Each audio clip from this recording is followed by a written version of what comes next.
Thought Bubble Audio.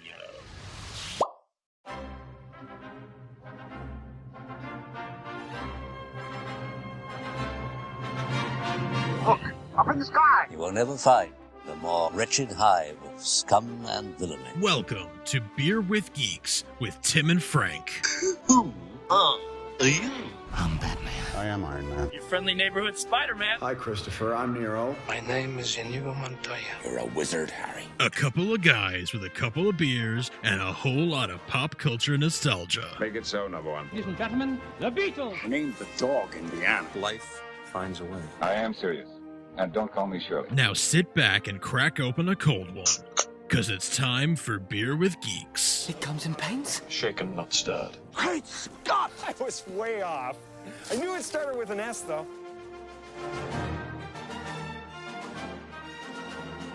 Hi, and welcome to Beer with Geeks, the show where two geeks geek out with beer. My name is Frank, and with me this week is somebody who has something to sing about, my sister Steph.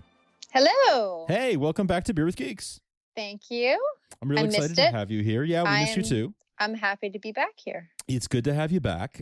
We have some fun stuff to talk about, but before we get there, what are you drinking tonight?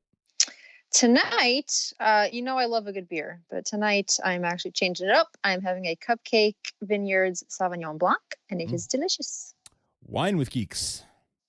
Grapes with geeks. Grapes with geeks. Cool. Fun stuff. I am drinking a New Belgium Fat Tire Amber Ale. You actually inspired me to drink this one. I love it. We were talking earlier. And oh man, it's such a classic, sort of like a tried and true. It's one that whenever I see it, on tap or in a bottle at a store or whatever, I know that it's, I'll enjoy it and it's something I can turn to every time. It's one of my go-tos. Yeah, it is. It's a good one. And Cupcake, I feel like Cupcake is similar, where it's like, it's a reliable sort of like, you always know it's going to be good.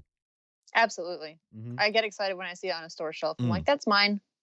Yeah, it is. 'Cause it's not, it's nice because it's not super pricey, but it's also not like a cheap wine. It's I mean, I love my Rite Aid wine, but for me, it's like my step up from my Chateau Diana.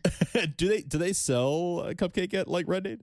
Honestly, don't know. Okay, that's not where I feel like maybe, but I'm talking about like the lowest tier of Rite Aid wine, which is my standard fare for when I watch The Bachelor. Oh, so. There you go. All right. Yeah. You save the cheap wine for The Bachelor and the good wine for this show. I like that. I feel it's only fitting for the content of the show. So. Well, one could argue that what we're going to talk about has aged like a fine wine. Because we're doing nice. The throwback. Thanks. This is why I aspire to work in radio. This is why I have a fake radio show to force people to listen to me. We're gonna do a little bit of a throwback, and we're gonna talk about something from almost 20 years ago, and that is Buffy the Vampire Slayer. Something that we're both fans of, that we both came to a bit later. We and I came to it even later than you. Yeah, I mean, we both came to it after the show had ended, well after the show had ended, and have both grown to love it. But we didn't even watch this together. So we grew up together. We watched all these things together. We did an episode together about the things that we grew up watching together. But this is something that we have both come to separately and both share an appreciation for. And specifically, we want to talk about the musical episode "Once More with Feeling," which is my favorite episode of the show. I don't know about you, but it is my absolute favorite. It's like definitely top 3. Mm-hmm, mm-hmm. It's one of the like most loved episodes and one of the most important episodes of the show. I think it was actually like the highest rated episode too. That makes sense, because I feel like there'd be a lot of promo of like, oh, there's a musical episode coming, and whether you watch the show or not, right? It was enough of a cultural touch point. The series was that I could see people tuning in for an episode just to see what the musical thing was all about. So that makes sense. Oh yeah, I feel like it also aired during a time when like this kind of thing happened. Right. They had like I think there was like an episode of Xena, but there was there really? I think so. And I don't I'm not really a Xena person. But I feel like I saw a couple of clips from it, and to be honest, I don't remember if it was like a non-diegetic type of thing, or I don't know. But and I don't know if that was before or after Buffy. I'm using my timeline is like shaky on that, and I have no idea if they overlapped at all, when they aired, or I don't know. But I'm actually using my one lookup here because I'm that interested. Yeah, it aired in 1998. So okay, so that was earlier. That was before this one aired. Yeah. Right. Yeah. This was what, like 2002? Yeah, 2002. Because this is the 2001. penultimate 2001 season. Okay, yeah, makes sense. That makes sense. Yeah. That's really cool, huh? So I didn't realize Xena had done that. That's very interesting. So I just feel like there was like a market for that at some point. Yeah, apparently. It feels like a very like late 90s sort of cheesy thing to do. Of course, the way that Buffy did it was not super cheesy in the end, but it feels like a cheesy kind of thing to do. Interesting. Well, so tell me a little bit about your, like, how did you decide to start watching the show, and then sort of, give me your first reactions the first time you watched this episode. So, I mean, I follow a lot of like on social media, like circles that, of people who would talk about this type of thing. I mean, I'm into a lot of the same type of things that you are. So I feel like people who like the types of things that we do also like Buffy. Right. So it was something that I constantly, and also like, I always remember you watching it. I always wanted to watch it because of that. I just never did. Because I kind of, it is an old show. I forgot about it, honestly.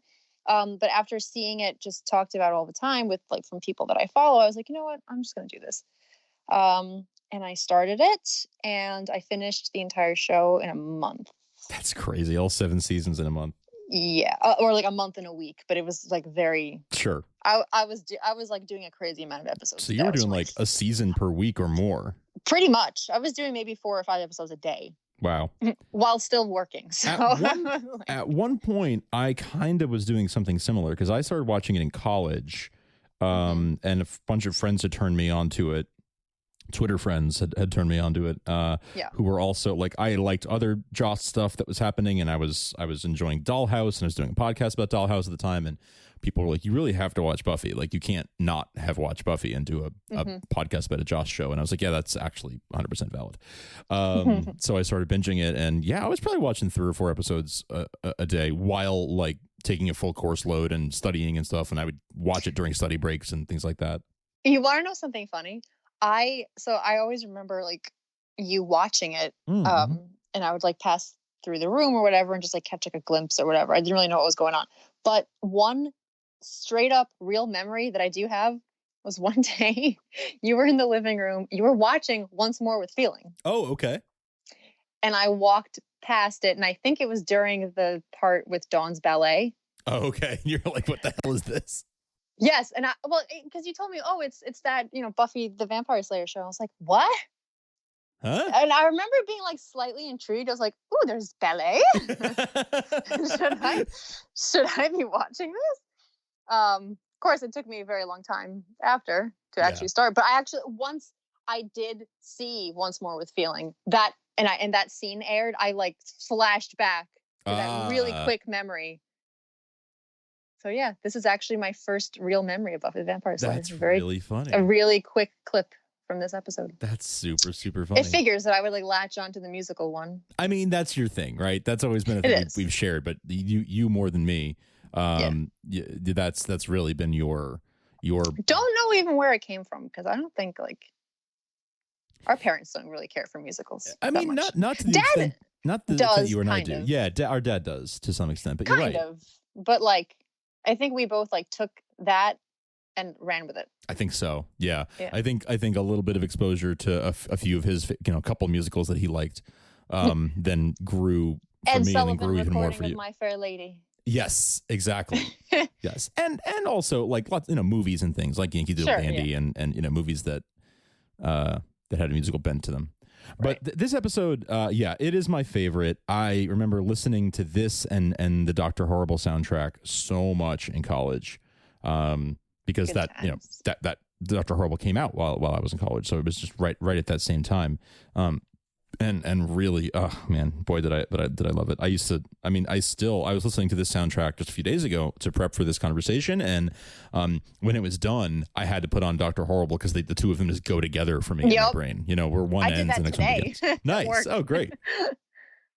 In fact, not the first time, but one of my favorite times watching Once More with Feeling was I was at Dragon Con in Atlanta in 2010. And they do this thing called the Buffy Horror Picture Show, where they do, you know how Rocky Horror Picture Show, like, you know, they'll do screenings of the film and people are acting it out in front of the screen and people are shouting things at the screen, and there's certain things that everyone knows to shout at certain moments of the movie. It's basically like the theater nerds version of like a mosh pit. Yeah, basically. So.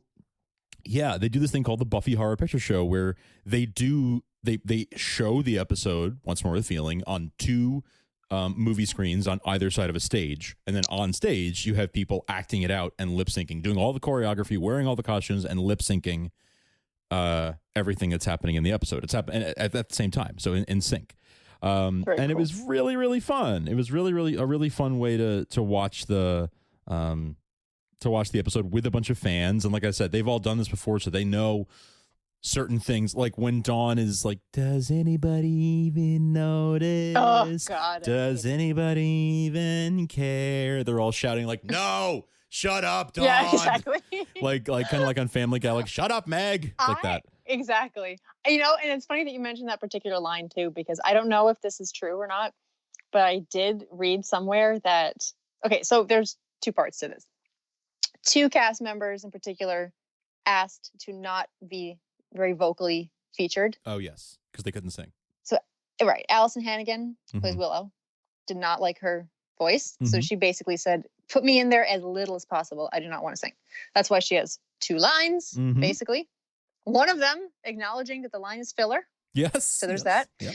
The other character was Michelle Trachtenberg, who plays Dawn. And the other part to this was I read that line, or does anyone even notice this? Anyone even care? Was like Joss's way of like kind of, because the character was known to be whiny and annoying to the viewers. It was his way of like playing that up. Like, no, nobody does care. Stop being a whiner. So I don't know if that's true. I would love for that to be true, because I actually have never seen the DVD commentary for the episode, which I know is supposed to be good. Yeah. I'm not sure that I have either, to be honest. I've not seen it. Because I don't own the DVDs, so I don't know if I have either. That's something I would like to get my hands on if I could, though. Yeah. I want to. Honestly, it's one of those, like, it might be worth buying season 6 just to get that one. Just to get the commentary, yeah. Because I'm sure there's like behind the scenes stuff too. I think smart with money. I think that, yeah, right. I think there's a making of documentary too that I'd like to see. That I've seen. That if it's the same one, which I'm sure it is. Yeah. That's on YouTube. Okay, good to know. Yeah. I'll look that up. I might throw that in the show notes too. Very interesting. The other head, just to finish up real quick, the Buffy Horror Picture Show story was that after they did Once More with Feeling, they took a break. They had an intermission. During the intermission, they played Dr. Horrible with commentary, the musical, playing over it, the commentary track. Right. And then after the intermission, they did the same treatment, but for Dr. Horrible. That's great. So they did Buffy.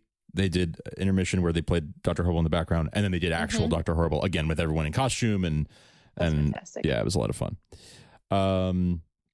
But so, you know, what are some of your favorite like songs from the episode? Like, what are some ones to highlight? Oh my gosh. Okay. I love Something to Sing About. That's like become one of my like classic shower songs. Oh, okay. I don't know why. And I really love Walk Through the Fire. Walk Through the Fire is my favorite song. Is it really? Episode. Yeah. I feel like it's a good song to like pump you up a little bit. It is. Yeah. It definitely is. Yeah. Also, I'm a huge fan of Going Through the Motions. Oh, Going Through the Motions is great. Yeah. For a couple of reasons, mainly because it's kind of the equivalent of like a Disney heroine's like I Want song. Yeah, right. Like Belle at the beginning of Beast. Or, yeah. Like most musicals, I mean, I use Disney as an example, but like most musicals have that. It's usually like I think like the third song or something like that is usually there's like a formula for it. Sure.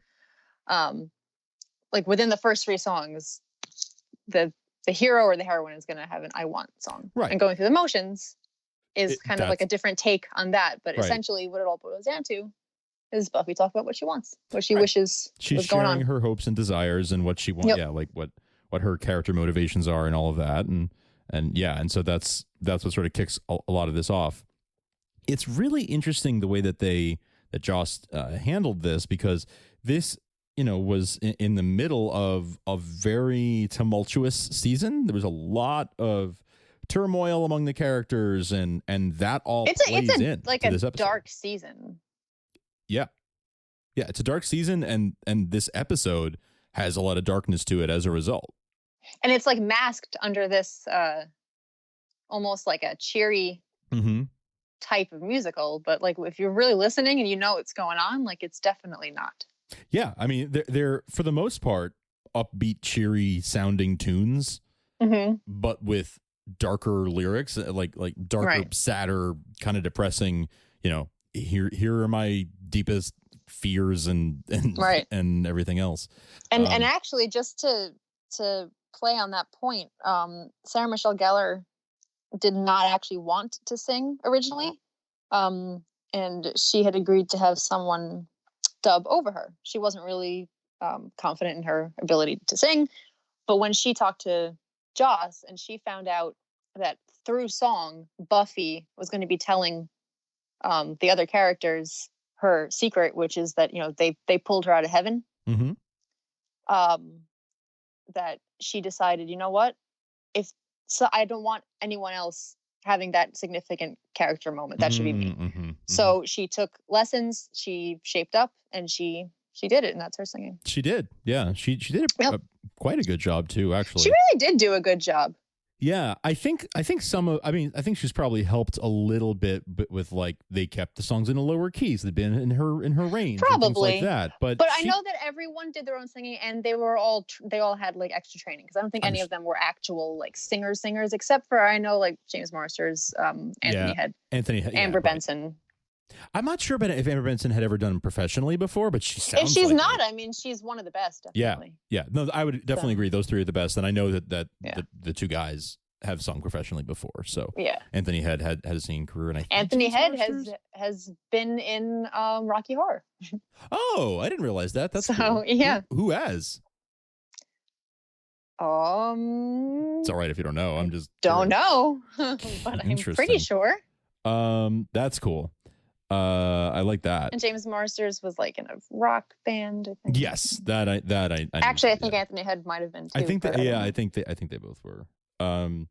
But that's really cool. That's really, really cool. I love that that they're for the most part untrained, and that they were, because that's sort of the charm of the whole thing, right? Is that here's these normal people who are in this normal, well, not so normal town of Sunnydale, but the whole town is being forced to sing, like they don't even want to, but they're just overcome by this demon that is making them sing and dance and tell their secrets and then dance themselves to death.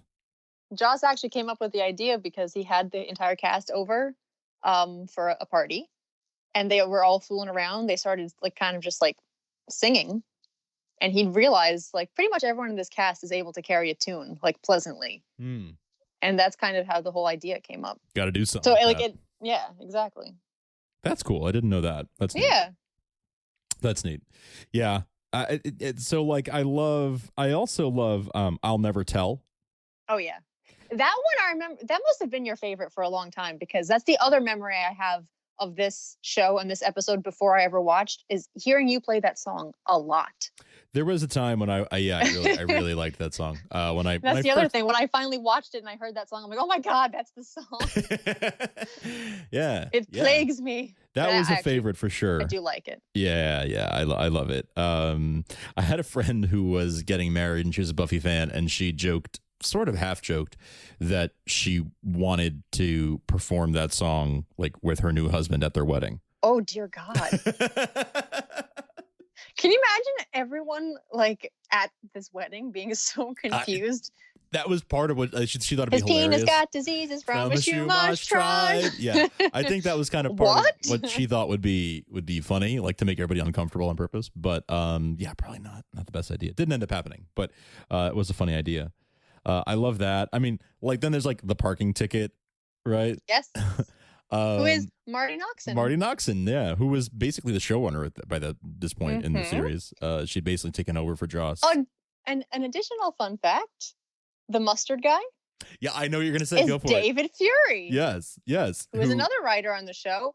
And David Fury and Marty Noxon are also in Dr. Horrible as newscasters. Yes. Next up, who's gay? Who's gay? Oh, God, I was so hoping you would say that so I could join in. Yeah. For sure. That's one of my favorite fun facts. Yeah, we got the mustard out. Yep. That use of like the whimsical, very Whedon-esque use of the background stuff of the mustard and the parking ticket, like those are such funny and like that's so perfectly Joss. That's such a perfect encapsulation of the kind of stuff that he likes to do. And also, finding talent where you wouldn't expect it. Right. Right, like that kind of performance talent. Right. 2 of your writers, one of whom is an executive producer. Yeah, yeah, for sure. That's yeah. So those are fun little facts. Did you mention something to sing about? Did you say that was one of your favorites too? Yes, it's probably my most listened to. Is it? Yeah. What is it about that track in particular? Like, what is it? Is it when she talks about being pulled out of heaven? Is it the beginning of it? No, because that part makes me super sad. So, I don't know. I enjoy just this song. I mean, I like what she's saying for most of it, except for the depressing part. Okay. I don't know. I find it to be a fun song because if you're listening to it, you realize it's actually like pretty deep, but it doesn't sound like that. There's like a weird dichotomy there because it's very like upbeat. Yep. And I kind of like things that don't make sense like that. I don't know. It's very catchy. It is super catchy. Yeah. I'm also super into the dance that goes with it. I do like that. Yeah. Yeah. when Giles is like, she needs backup. And actually I didn't remember that part. And I rewatched it the other day just to keep it fresh in my memory. Oh, and sure. I did not remember that he told them go, she needs backup. I remember them being there. Right. But the idea of she needs backup because you think that they're going to go back her up to fight or whatever, and then it's just to be her backup singers and dancers. Right. And I like that no one can do anything about it. They're just like, what? I'm dancing now. I know. Well, they can't help it. And then exactly. Then she starts to dance to the point of almost bursting into flames like we saw the other people doing. And then in comes Spike. Yeah. I don't think people talk enough about the fact that Xander killed that guy. Yeah, that's interesting. Yeah, because it's Xander's fault that Sweet came to Sunnydale. Mm-hmm. So he indirectly killed whoever Sweet. Did Sweet only kill the one guy, or were there other people too? It's the only one that we saw. I don't know if we're supposed to believe that he's the only person who burst into flames, but okay. Or if everything else happened off screen. They don't really talk about that, but yeah, Xander totally killed that guy. Totally. And they were just like shrugging it off. It's like, what? I want everyone to be happy. And like, Alexander. Yeah. When it's done. I'm like, wow. Okay. It's true. That doesn't get enough attention. It doesn't. But he was going through a lot of other stuff this season. Overall, not a great season for Xander. Yeah, I agree. Not a great season for Not Xander. a great season for him. Well, and I'm not a Xander hater. There's a lot of like Xander haters. I'm actually not, but that was not a good season for him. I enjoyed Xander a lot. I related to Xander a lot watching the show my first time through, and like I felt like that makes sense. Yeah, I mean, he was, I don't know, he was like the funny sidekick guy, Mm-hmm. and I felt like his humor was similar to my humor, or kind of. You know what? He's kind of the Chandler of this, right? Yes. And I always like Chandler. He's the funny guy in the group, and I identify with that because I like to think I'm the funny guy. And a little bit of a weirdo. So okay. Yeah. Anyway. Okay. So there's those. I mean, Giles and Tara are both going through interesting things, and it's cool because they don't get a lot of time to get, there's always two characters in an ensemble cast. There's always two characters who you don't see together alone very often, right? It's like Rachel and Chandler. It's like Rachel and Chandler, right? Like you wouldn't expect, it would be unusual to see them together. It happens. I did not expect to talk about Chandler Bing this much during a Buffy the Vampire Slayer episode. I mean, first of all, anytime you're around, Friends is going to come up. That's just that is his impact. That is his legacy. That is true. He just comes up. That is true. Yes. But yeah, I so like it is interesting that they have that song they sing together and that they're going through similar ideas. So good. Oh. And the more I listen to that duet, the more it grows on me.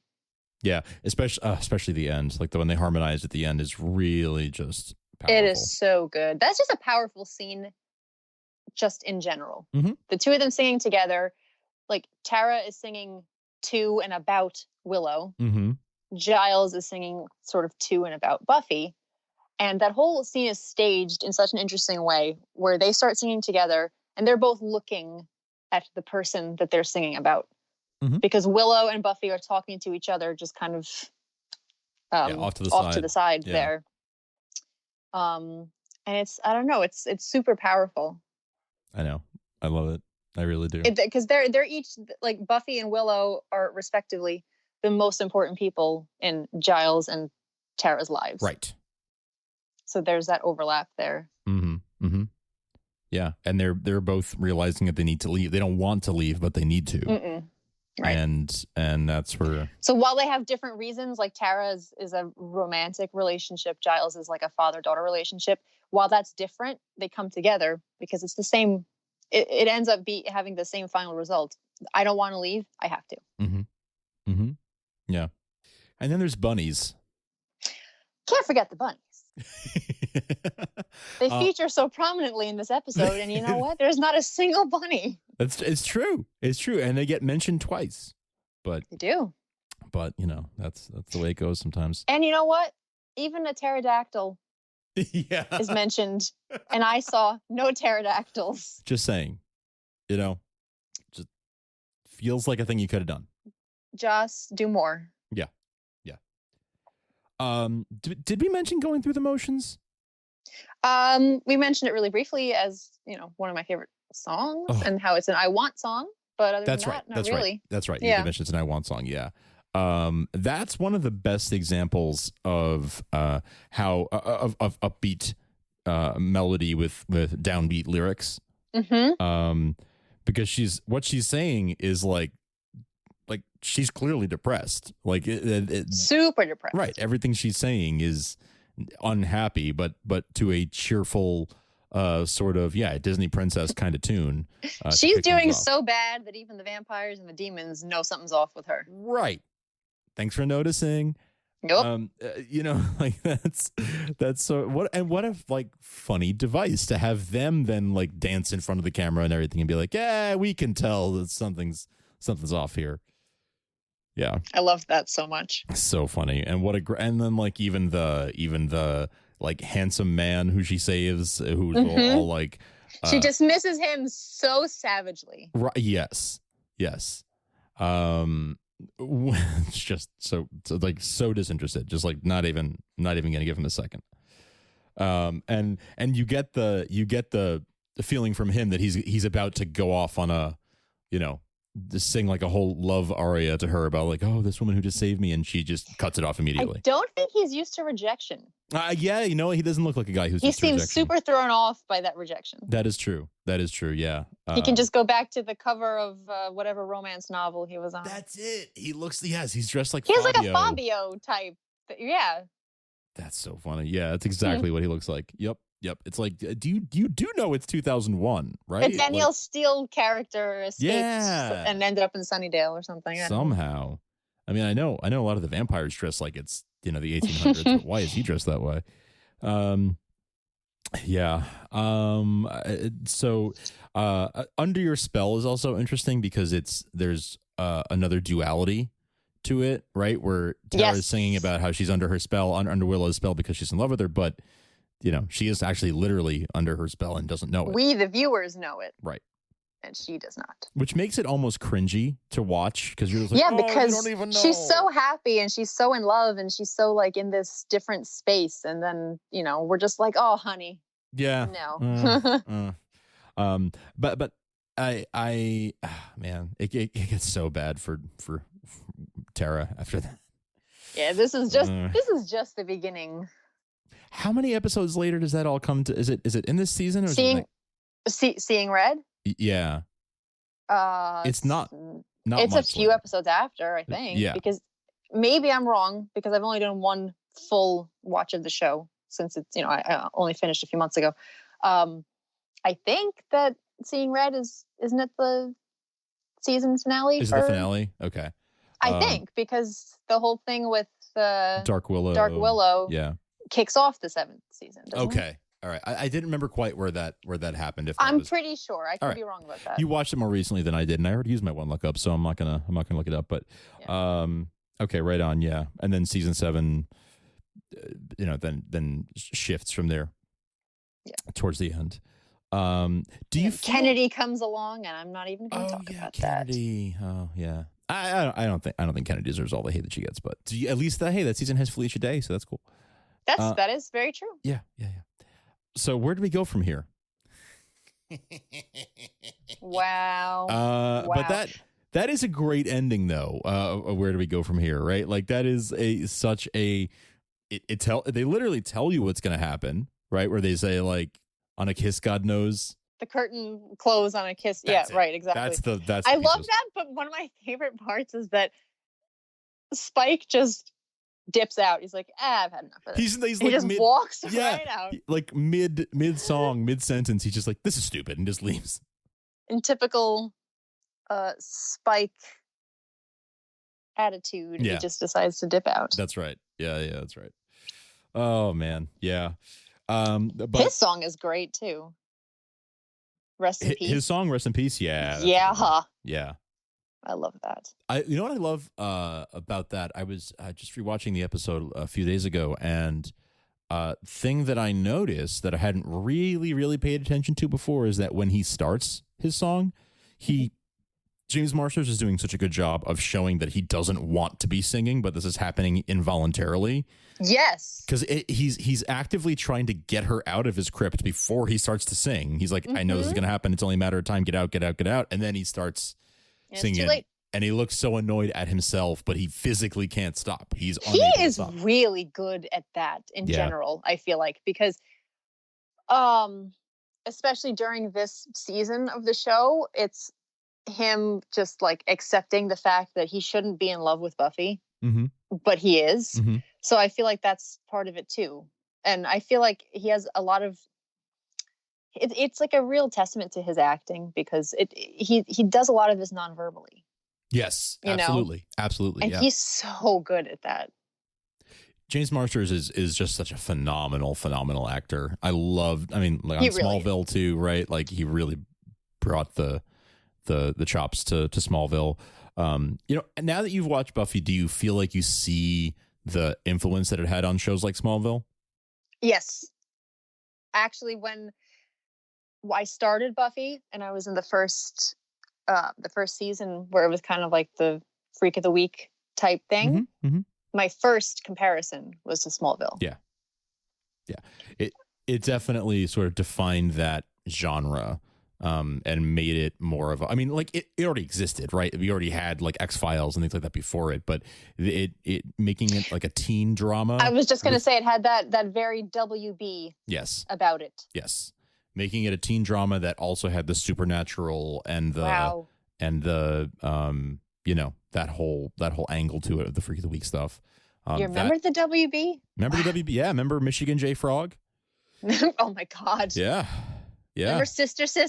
Sister. Yeah, right.